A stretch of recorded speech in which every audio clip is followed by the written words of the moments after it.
What's up, guys? Rick here with the top 5 fades for this week's Wyndham Championship. Keep in mind, fade is all relative, right? So if there is a top-end player who is a favorite who I'm going to be fading, it means that I probably don't think they're going to finish within the top 5, 8 golfers. If there's someone down cheaper or a longer shot who I'm fading, I might think they are missing the cut. Just guys that I don't think are going to live up to their price, their odds, or what is going on within the industry. So keep that in mind as these fades go on, but let's jump into it. Let's start with Justin Rose, who finished 9th last week at the PGA Championship. And while that is a great result, I'm more concerned with how he actually finished 9th last week. Looking back at the strokes gained data, he actually gained over 7 strokes putting last week, another half a shot around the greens, an absolutely massive event with his short game, which is usually not something that you are able to carry over from week to week.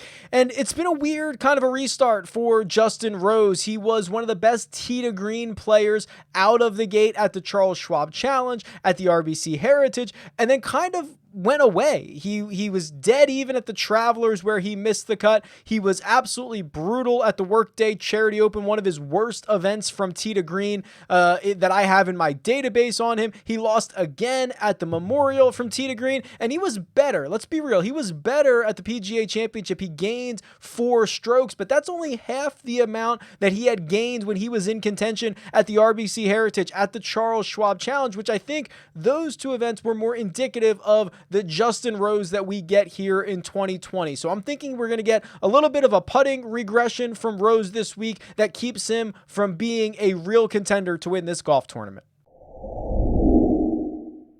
Next up is Brandt Snedeker, who is always going to catch a ton of steam at the Wyndham Championship for not only being your 2018 champion, who shot a 59 in the opening round, but also your winner in 2007, and 4 other top 10 finishes in this event. Now, the problem for Snedeker is his recent play. He does not have a top 20 finish in any of his last 9 events, and he is hemorrhaging strokes both off the tee and on approach. So when you are relying on your short game, which is of course very good, but when you're relying on your short game week in and week out, and you're seeing an increased ownership, you're seeing an increased price tag, you're seeing shorter odds because of this course history that you have that is really second to only maybe one guy in the field, that's a recipe for disaster. That's a recipe for a guy who, certainly is going to, or not certainly, but could quite possibly disappoint a larger portion of owners this week. And he's going to be a guy that I'm not going to be investing in any material way. JT Poston is next, and that defending champion boost that a lot of guys get could be coming towards JT Poston, who is your defending champion at the Wyndham Championship. And, I'm a bit concerned about this. He sprinted out of the gates in the restart. He went back-to-back top 10s at Colonial and Harbor Town, but he doesn't have anything inside the top 30 since then. And even more concerning, I'm looking at his irons. I'm looking at strokes gained approach, which is one of my favorite stats. It is one of the most important stats generally on tour from week to week. And since the restart, JT Poston has lost nearly a full stroke per round on approaches. The real number is 0.88 strokes per round. Now, when you put that into perspective, how bad is it? Well, it is the worst number of any golfer on tour who has played at least 20 rounds in that time frame. So when you are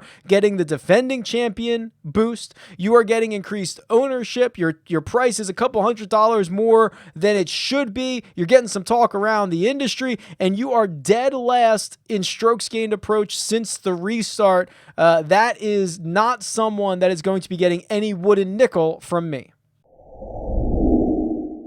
All right, let's do it. Let's talk about Jordan Spieth. It has not been a good run for Jordan in the last 3 years, and even more recently, just seen absolutely grinding over his swing on the range with his swing coach Cameron McCormick, trying to figure out what is wrong with his game, where he is just bleeding strokes off the tee. He's been wildly inconsistent with his irons. Still one of the best short games around, but it's really ugly from tee to green for Jordan Spieth at the moment. And I can already hear a bit of the narratives, right? He finished second here in 2013. That was one of the only 2 times he has played this event, and he always seems to catch a lot of steam in weaker field events. And this is actually something that I brought up to my co-host on the First Cut podcast on CBS Sports, Greg Ducharme. We were talking about strength of field and why Jordan Spieth gets a boost in weaker field events. And I thought Greg had nailed it on the head. So I want to reiterate